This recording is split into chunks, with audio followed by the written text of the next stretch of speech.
Right, the really fun part. This is the 13th year that we have presented the Yale Mental Health Research Advocacy Award. And as I looked through the recipients over the years, I'll just read a few of the names, and I'll see if you're struck by the same pattern that I am. In 2009, we presented the award to Dick Cavett, the television star. 2010, we presented it to Kay Redfield Jamison. 2011, we presented the award to the Honorable Patrick Kennedy. 2013, we presented it to the author Andrew Solomon. 2014, we presented it to the lawyer and author Ellen Sachs. 2015, we presented it to Scott Stossel, who's the editor of The Atlantic. And in 2017, we presented it to former First Lady Kitty Dukakis. If you're following the line that I'm thinking, I'm struck by the fact that these are people who made enormous accomplishments, but all of these people suffered from, and maybe their lives were also enriched by, their experience of mental illness. Dick Cavett had bipolar depression, Kay Redfield Jamison, bipolar disorder, Patrick Kennedy, bipolar disorder and substance abuse, Andrew Solomon, depression, Ellen Sachs, schizophrenia, Scott Stossel, severe anxiety disorder, and Kitty Dukakis, bipolar disorder and alcohol and substance abuse. So today's honoree is in very good company. And I think uniquely today we're going to have the opportunity to have an opportunity to share in his vision that he has presented through his art. And I think that vision highlights both the challenge of mental illness and the opportunity for personal growth that affords. And just let me give you a little bit of an introduction to Paul Dalio, our honoree. He graduated from NYU Tisch, and while working in LA, he had a psychotic episode. He returned to NYU, where he was mentored by the noted director and writer and actor Spike Lee, put together the musical Apocalypse, and then with his wife, Christine, created the Moonstruck production company and created the movie that we'll have the opportunity to view today, Touched by Fire. Touched by Fire has received numerous honors, and you will see why in a little bit. It received the New York Times Critic Pick, SAMHSA Voice Award, International Bipolar Foundation Imagine Award, Film Magazine's Best Score, and many other honors. And the reason that it received such honors is because its truths are self-evident. The nature of the challenge, of the struggle with mental illness, but also that bipolar disorder does not deprive life of its richness, but rather is part of what is a full, meaningful life, and can be a platform for important contributions. So it's a tremendous pleasure to invite Paul Dalio up to the dais.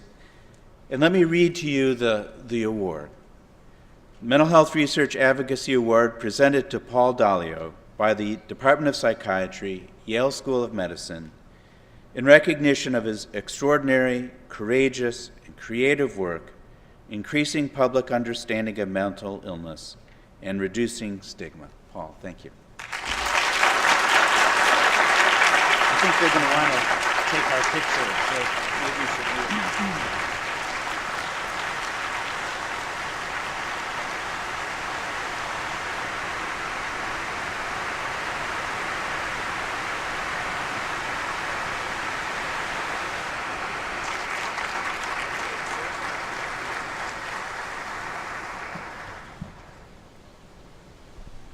Wow, it's an amazing list. I feel very proud to be joining.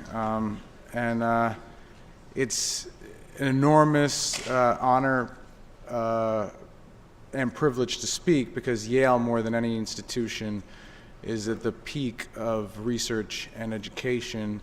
And it was research and education that led me to resign to a life of despair and getting by and brink of suicide. And it was research and education that led me to consider bipolar to be a gift that I believe has nurtured my life, which was the only thing that evoked my human spirit enough to fight through something as brutal as bipolar, to the point where I do feel it's such a gift that I wouldn't want to cure if I was offered it.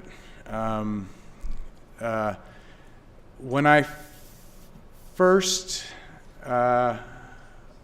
went manic, I didn't know anything about bipolar, but I was just about to go to school at the Tisch School of the Arts dramatic writing program, and it was like, to me, no mistake that it's such a huge statistic of people going to college is when they first experience their manic episode. Because for me, college is a place of self-discovery and self-actualization, and it's also the place where you go manic for the first time. And to me, those two went hand in hand.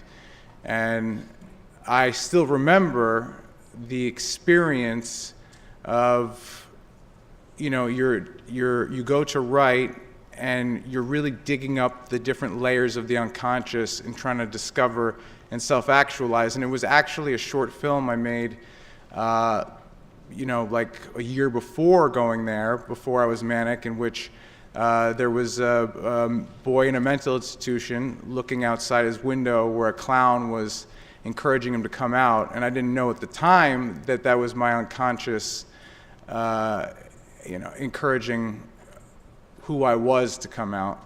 And when I went to the school, the more you write, the more you push yourself, the more the electrical impulses start firing connections between the synapses, the more creative insights occur, the more you push yourself to the point where eventually you're sleeping 4 hours a night, and eventually you push yourself to the point where those electric impulses break free and completely activate the brain.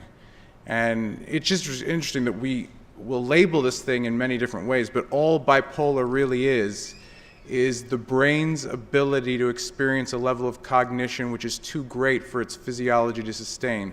And all depression really is the ashes of that unsustainable level of activity, in which the brain burns itself out, exhausts its chemicals, and crashes into ashes. And all the lifelong condition is that once your brain experiences that level of insight, that level of illumination, those connections in the brain, it needs to experience it again because all the wiring is there.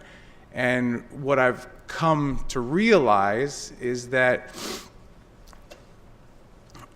when the fire comes back, I used to think that either you damp it and extinguish it, and you live life missing the magic that you experienced when you were manic. And then I thought that maybe you needed to just choose between that and experiencing the fire of the mania and just burn out and die young, which is tempting to the nature of someone who's bipolar, who's already romantic by nature, and by nature also needs to feel life with the emotional extremes, I didn't consider the fact that there could be a way of allowing the fire to come back, but reining it in and harnessing it where you actually get to reactivate those creative pathways that have been opened up by the first mania, but you're not allowing them to break out of control, because there is actually a balance where you can treat it.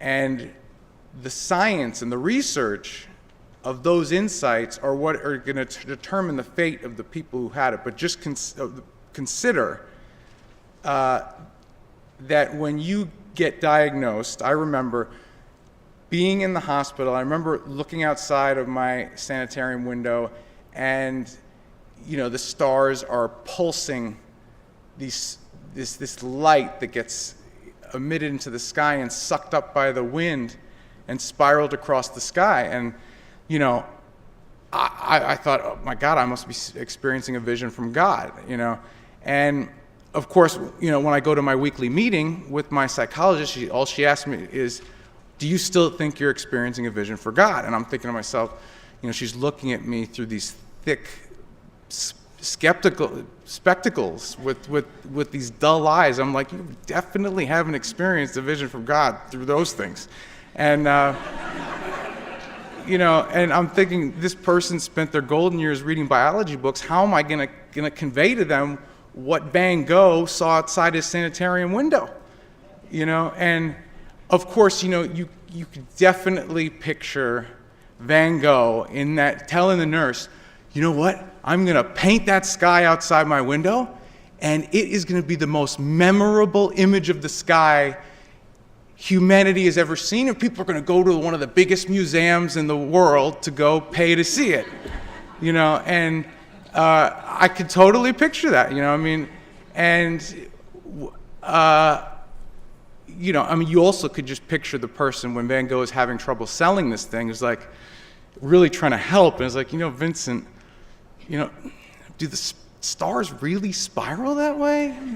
You think maybe you should just paint the stars the way they really are, and you might reach a broader demographic,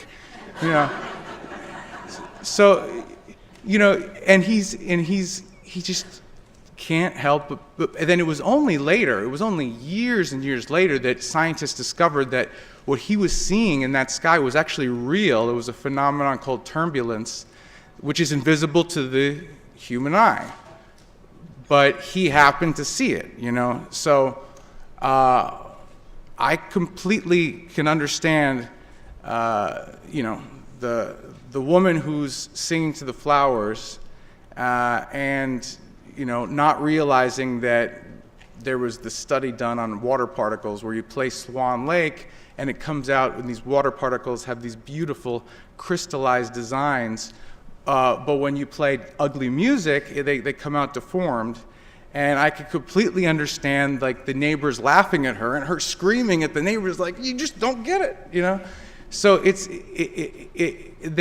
when there's a disconnect between what the patient is experiencing and what the doctor's experiencing, and when there's a perception of how to treat the research, it's no mistake that there's no funding for this thing, because the people who are looking at these people, it's tough enough to empathize with the people when you're their relative. And let's face it, everyone in the mental health field has someone that was either a relative who was bipolar or they themselves have it. At least everyone that I've met. And I've met a lot of people in the mental health field doing this film and the advocacy work. So to imagine, when we look at these people like this, to the point where we'll laugh at them for having hopes of doing one of the most actually inspiring, touching moments for me was I went to screen the film at my hospital, and my nurse stood up and said, I feel really embarrassed because I have to tell you, I used to take you out for your cigarette breaks, and you told me you were going to make a movie about this, about your experiences. And I'm moved and it touched me so much, because he said he used to laugh at me to himself. He always was so vulnerable and opened up and said, I used to laugh about it, but you did it, And I'm looking at the examples of the people who are successful around me, because I've met through the advocacy work people with bipolar, and either they are thriving better than they've ever thrived before, or they're just scraping by and just resign themselves to a life of despair. Those are the only two things I see. And the people who are thriving actually have the same philosophy as me. They must have come across probably the book that I came across, which was Touch with Fire, because they consider it to be a gift. One was a Yale graduate, actually, who is now a great musician on Broadway, pianist, and made a musical about his experience, and is now preparing a TED Talk, which is called Bipolar as My Superpower. And there's also a girl I met who graduated from my school, Tisch School of the Arts, in the dance program, and someone put me in touch with her because she was in a suicidal depression this last winter, and she told me she didn't know if she was going to get her creativity back. She didn't know what was going to happen. I had a long conversation with her, and I reassured her, look, I've been there. There's not many examples like us, but they're there.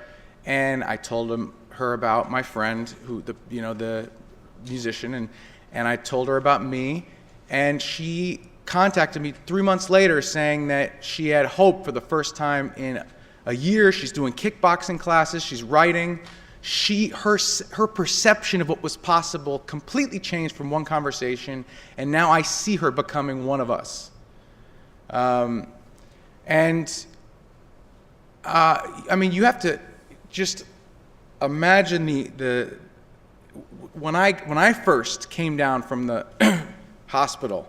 Finally, I walk into the room and she asked me, "Do you still think you're experiencing a vision from God?" And I'm like, "No, what the hell just happened?" They hand me this brochure that looks like a hospice brochure, and it's all I see in it is bipolar disorder, manic depression, defect. And for someone that is being told they have a genetic defect of the mind, you interpret it as I have a defective soul. It's not the same as you have a heart condition, because it's not of the body, it's of the mind. So you can't own it. So it's no mystery these people don't want to own that they have this thing. But I just imagine how I would have responded differently if that brochure was illustrated like Starry Night, if it had the statistic 38% of Pulitzer Prize winning poets were bipolar. If that's that's the award given to those who made the biggest contributions to the human spirit, then how can we call the thing that contributed to over 1/3 of the human spirit simply a human disorder?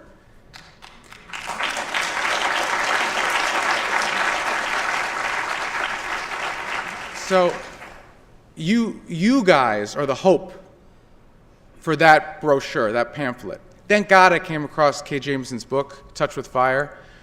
I was like, okay, I could be Touch with Fire, I'll take that, bipolar disorder, I'll put that, it was illustrated like a painting, it was written like poetry, it just changed my whole that's why I used the title of the film. And Kay Jamison became a friend, and she actually plays herself in the movie and has this conversation with the two patients who fall in love with each other, and you'll see that the people who fall in love with each other, they fall in love with the gifts of it and the curse of it.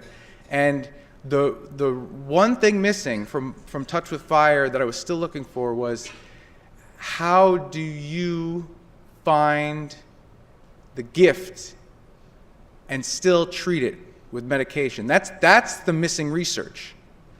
And if we found the ticket to that, you would get more funding. Imagine if you're being told you're giving a scholarship to the next Pulitzer Prize winning whatever, versus you're funding the next leech on society.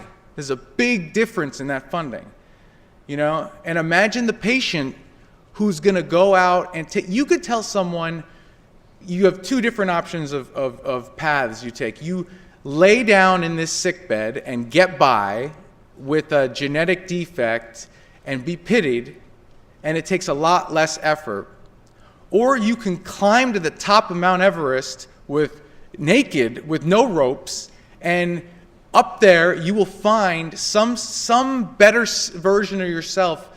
You will go to a place which is so dark you won't see hope 1 inch in front of your eyes. It'll be so cold you won't even be able to feel your own soul. You won't even know if it still exists. But just as your dim glow is so close to being blown out, a desperate need to rise and a spark of grit will break into a flame of desperation, and by the time you come out, the fire in you, the light in you, will be so much brighter than all those sunbathing souls, and you will be a better version of yourself. That in itself alone as a narrative, the person would be willing to take that journey, and they're more likely to survive it, and they're more likely to thrive with it. So I just want to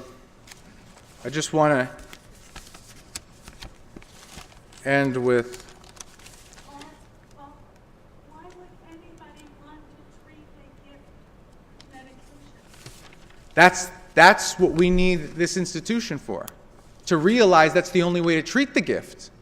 Because the gift isn't sustainable if you're not treating it. Because, you know, it's no mistake that the reason that the gray matter decreases is that every time you have a manic episode, it fries the brain.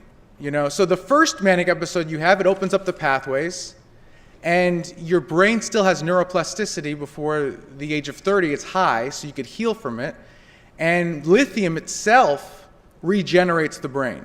So when you have these episodes reoccurring, it's just damaging your brain because it's frying it. You know, whereas if you can learn to find that right dosage, I didn't know that 0.6, 0.7 blood level of lithium, you don't feel any inhibition to your. I'm more creative, much more creative now than I was before bipolar. I didn't even do music. I did get the film magazine for best score. I did all the music. I didn't do music until after bipolar. And it was that kind of audacity. You know, I remember seeing, my wife wanted to take piano lessons, and I remember taking the piano lessons, and I told the teacher, I don't want to play other people's stuff. I want to make my own stuff, you know. And she was like, okay, you know, but then, you know, and then when I was like dinking around with it, I remember I told Spike Lee, I want to make my own score for the movie. And she's like, let me hear what you got. And he's like, yeah, I don't know if you're going to make the score, you know. But it was that kind of attitude and mentality. And so, you know, right now we're looking up the mental health. The world is looking at like this black sky, right?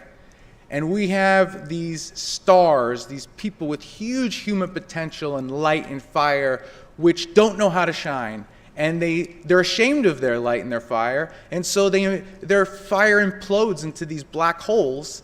And people are looking at that sky and they're scared of it. They don't know what to make of it. What we need is to teach and to find the ways to allow these people to shine with their fire, so that each one that shines will illuminate the next one next to them. And only when the entire sky is shining bright to the point where the public looks at it in awe, to the point where the next person who goes manic and ends up in that hospital is proud and wants to go up there and shine with those other stars. That's the only point that we will do justice to Van Gogh, and who created that sky. And I want to end with this quote because it really captured that. What am I in the eyes of most people? A non-entity, an eccentric, or an unpleasant person? Somebody who has no position in society and will never have. In short, the lowest of the low.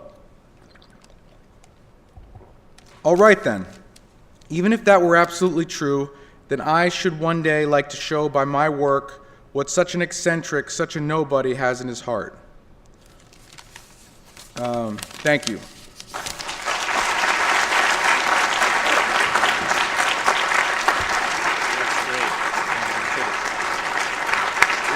your, of course, yeah.